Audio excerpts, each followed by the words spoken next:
Hidayatullah, mahasiswa Psikologi Pendidikan dan Bimbingan Fakultas Ilmu Pendidikan Universitas Negeri Makassar kelas A angkatan 2018.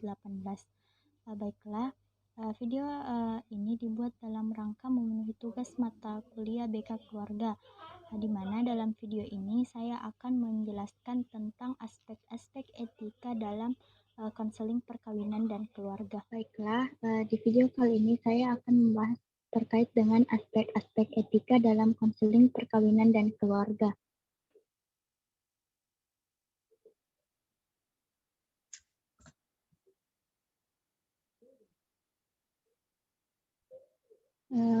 Konseling bukanlah aktivitas yang netral atau bebas nilai, melainkan sebuah aktivitas profesional yang syarat nilai dan berorientasi pada hal-hal yang dianggap baik dan cara-cara yang dianggap baik dan seharusnya dilakukan oleh konselor untuk mencapai sesuatu yang baik itu.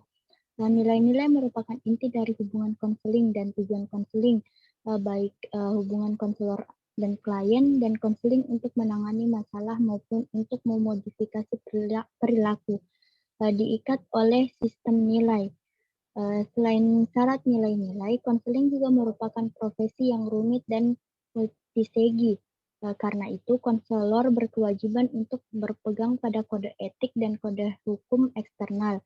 Konselor yang tidak memiliki dan memahami nilai-nilai etik dan tanggung jawab legal mereka, serta nilai-nilai etik dan tanggung jawab legal klien dapat menyebabkan kerugian dari niat baik mereka.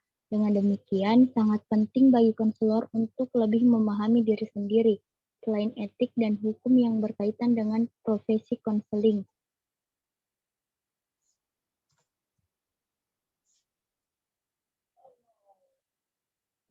Baik, yang pertama yang akan saya bahas terkait etika, moralitas, dan hukum. Di mana etika secara umum didefinisikan sebagai ilmu filsafat mengenai perilaku manusia dan pengambilan keputusan moral. Etika bersifat normatif dan berfokus pada prinsip-prinsip dan standar yang mengatur hubungan antara individu, seperti hubungan antara konselor dan klien. Selanjutnya, moralitas. Moralitas meliputi penilaian atas suatu perbuatan. Hal ini berhubungan dengan kata-kata seperti baik, buruk, benar, salah, dan seharusnya. Konselor yang memiliki moral dan memahami asumsi moral tentang sifat manusia secara eksplisit dan implisit akan mempertanyakan apakah manusia itu, bagaimana seharusnya manusia itu. Selanjutnya yaitu hukum. Hukum merupakan penyusunan yang akurat dari standar pemerintah yang dibuat untuk menjamin keadilan legal dan moral seseorang. Hukum juga merupakan peraturan, keputusan, pengadilan, dan tradisi. Hukum tidak mendikte etika tentang apa yang pantas untuk situasi tertentu, tetapi apa yang legal dalam situasi tersebut.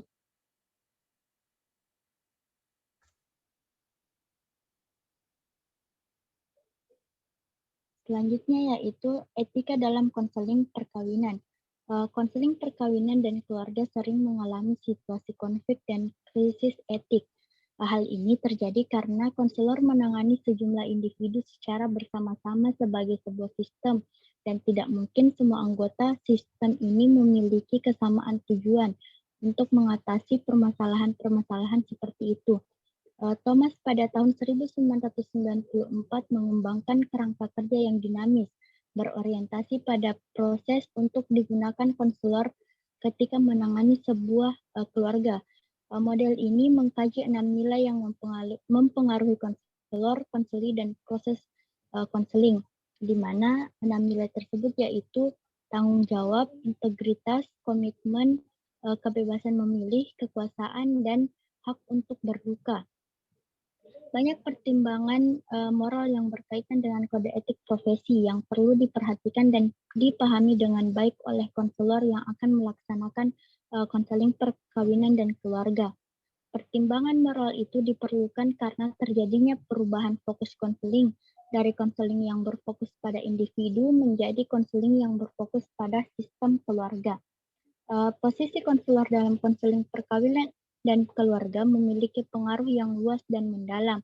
Tidak hanya berpengaruh pada hubungan awal konseling dan penelusuran masalah, tetapi juga berpengaruh pada perumusan tujuan dan perencanaan treatment dalam proses konseling perkawinan dan keluarga.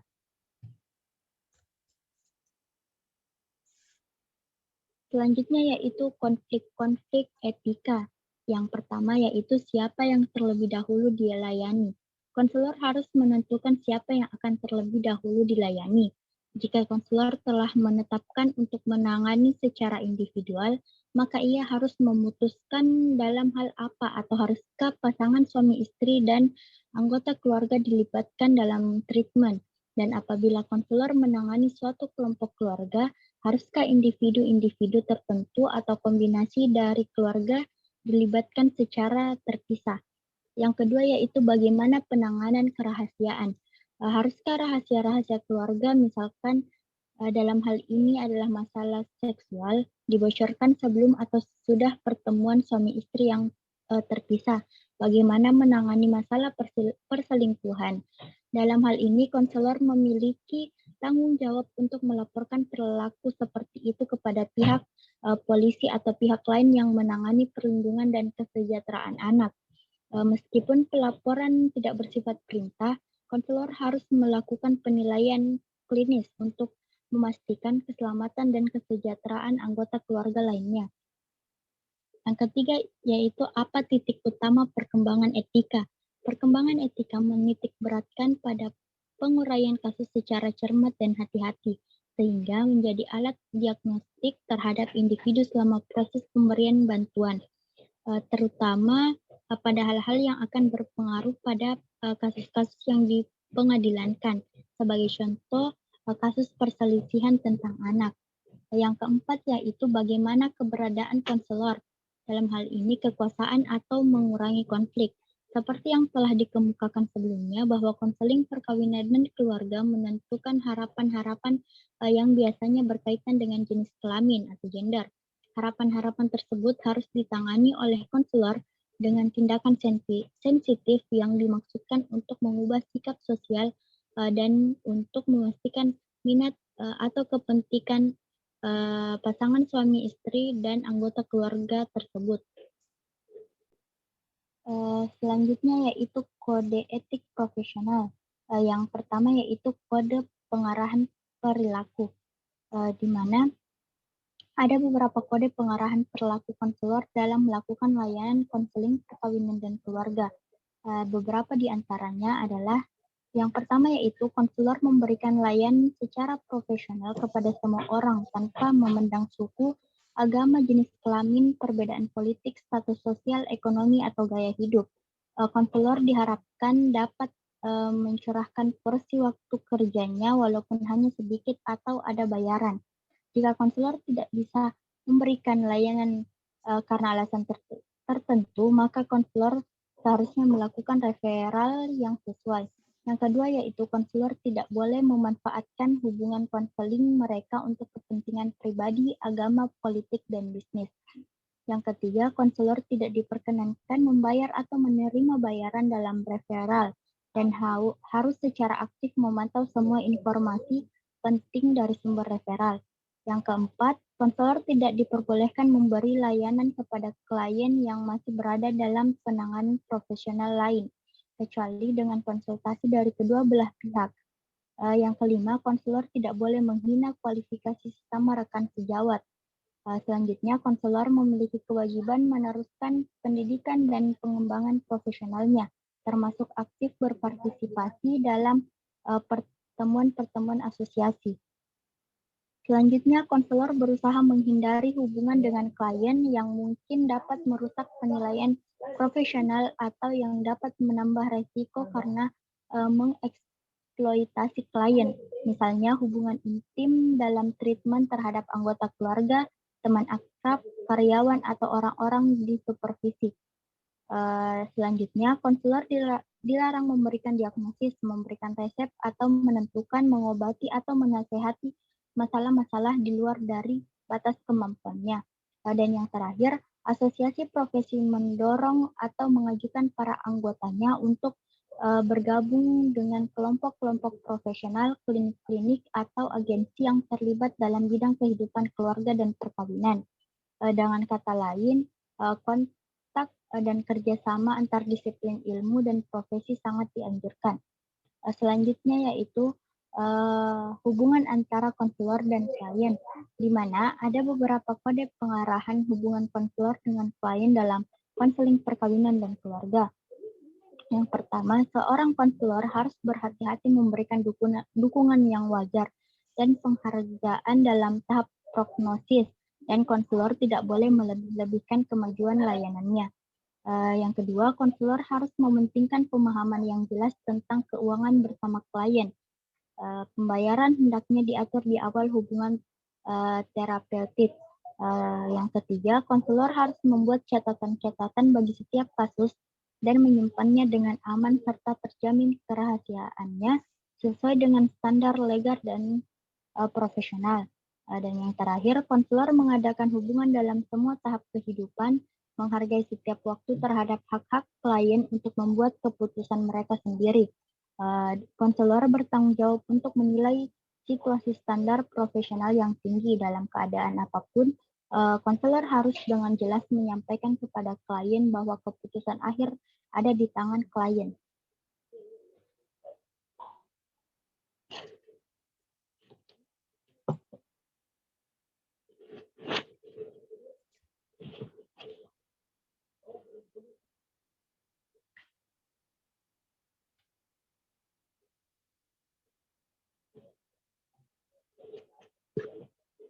Selanjutnya yaitu pengambilan keputusan etik.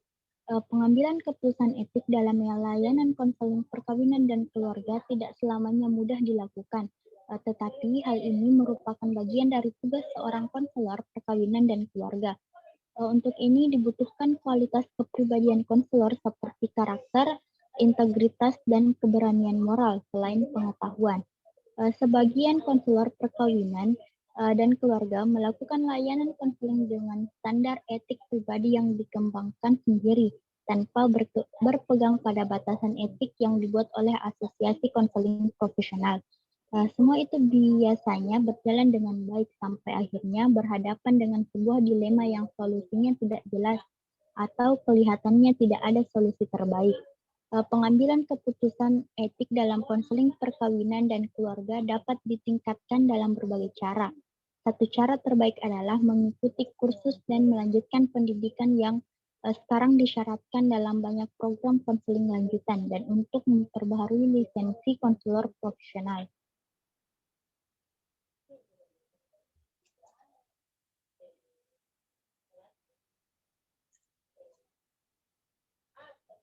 Van Hoos pada tahun 1985 mengonsep perilaku etik konselor dalam 5 tingkatan perkembangan yang berkesinambungan.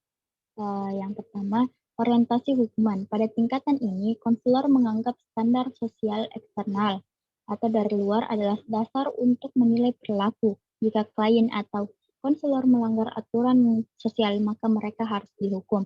Yang kedua yaitu orientasi institusional. Konselor yang beroperasi pada tingkatan ini percaya dan berpegang pada aturan institusi tempat mereka bekerja.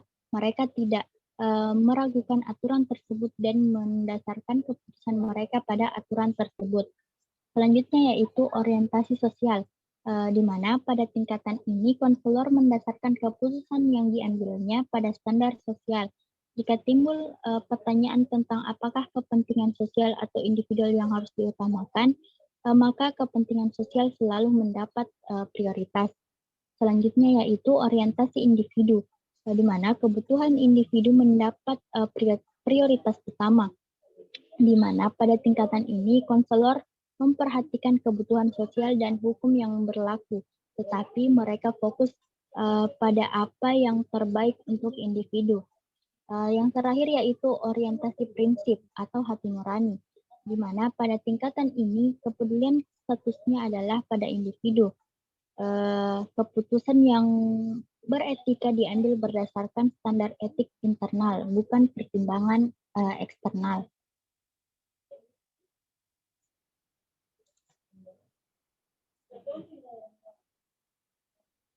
Selanjutnya yaitu hubungan ganda. Hubungan ganda dalam konseling perkawinan dan keluarga terjadi apabila konselor terlibat dalam hubungan yang sama sekali berbeda dengan hubungan antara konselor dan klien.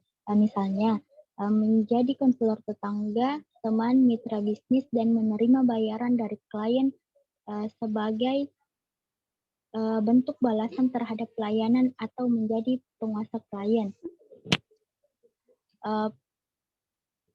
POPE 1991 mengklasifikasikan beberapa cara utama di mana hubungan ganda berlawanan dengan konseling yang efektif, yaitu yang pertama, hubungan ganda mengkompromikan hubungan profesional. Konseling bersandar pada penciptaan lingkungan yang aman secara emosional yang sebagian dihasilkan oleh konstruksi batasan profesional yang bisa dirujuk.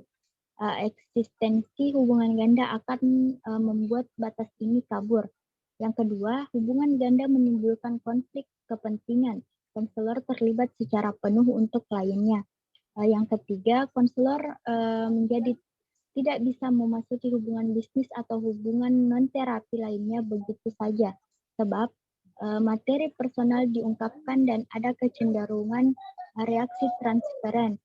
Dan yang keempat, apabila keterlibatan konselor dalam hubungan ganda setelah konseling perkawinan dan keluarga diakhiri dapat diterima, maka sangat mungkin bagi para praktisi konselor bermoral rendah menggunakan peran profesional mereka untuk membentuk hubungan yang sesuai dengan keinginan mereka.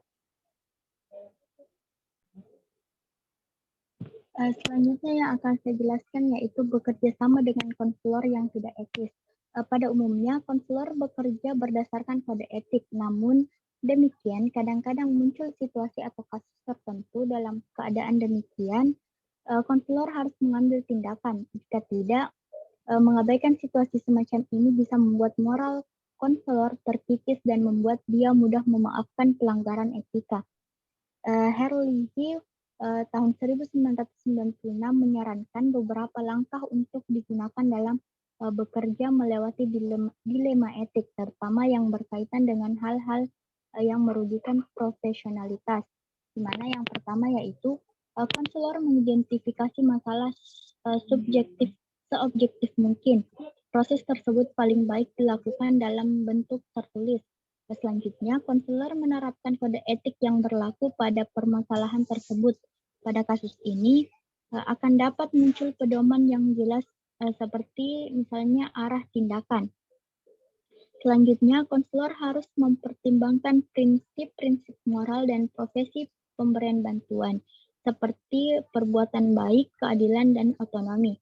Dan yang terakhir, konsultasi dengan rekan kerja juga merupakan opsi lain. Jika tindakan diperlukan, maka rekan kerja yang dipermasalahkan pertama-tama harus didekati secara informal.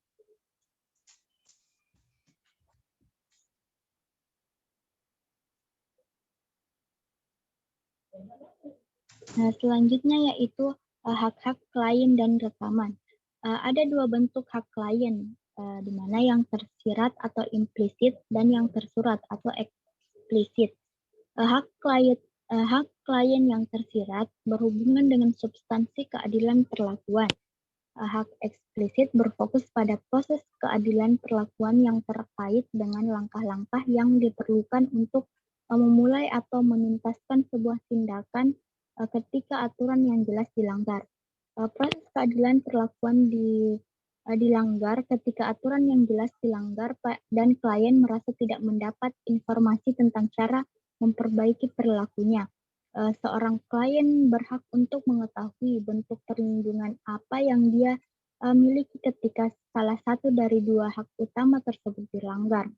Rekaman semua klien dilindungi secara legal, kecuali dalam keadaan tertentu.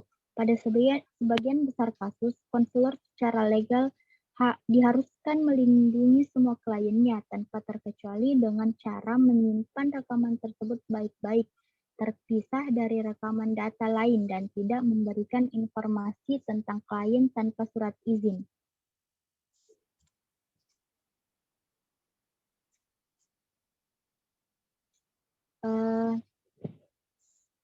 Jumlah dan bentuk formulir dalam rekaman klien bermacam-macam sesuai dengan agensi dan praktisinya, tetapi biasanya mencakup 6 kategori dokumen, di antaranya identifikasi atau informasi wajib, di mana berisi nama, alamat, nomor telepon, tanggal lahir, jenis kelamin, pekerjaan, dan lain sebagainya.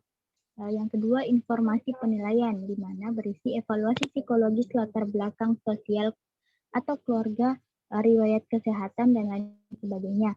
Yang ketiga, terkait dengan rencana perawatan, di mana berisi kan penjelasan masalah rencana tindakan, langkah-langkah yang diambil untuk mencapai perilaku yang diinginkan.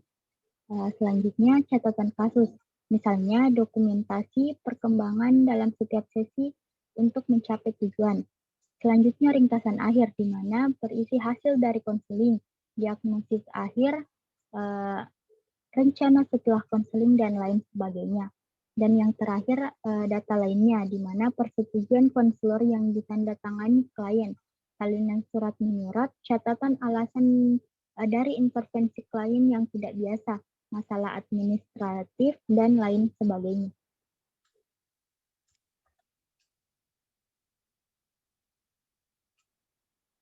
Uh, Selanjutnya yaitu cara meminimalisir resiko. Dalam menentukan apakah konselor perkawinan dan keluarga harus terus melanjutkan hubungan ganda atau tidak, sangatlah penting untuk mempertimbangkan apakah keuntungan potensial hubungan semacam ini melebihi potensi kerugiannya.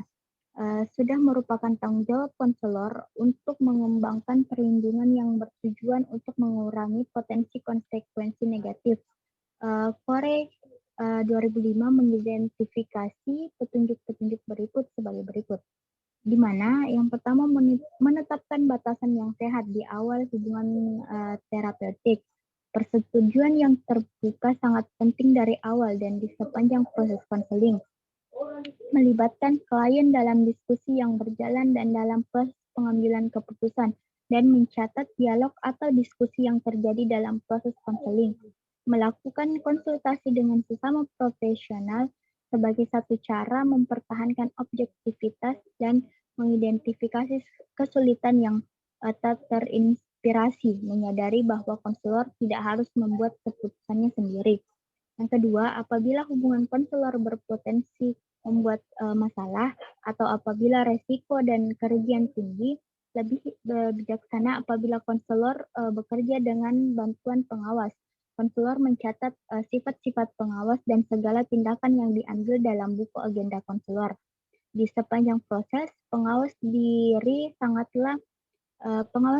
sangatlah penting. Konselor bertanya kepada diri sendiri tentang kebutuhannya, siapa yang dicari, dan dipelajari motivasi konselor untuk mempertimbangkan terlibat dalam hubungan ganda.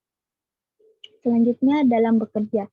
Hubungan ganda sangat baik apabila memulainya dengan memastikan apakah hubungan semacam itu dapat dihindari.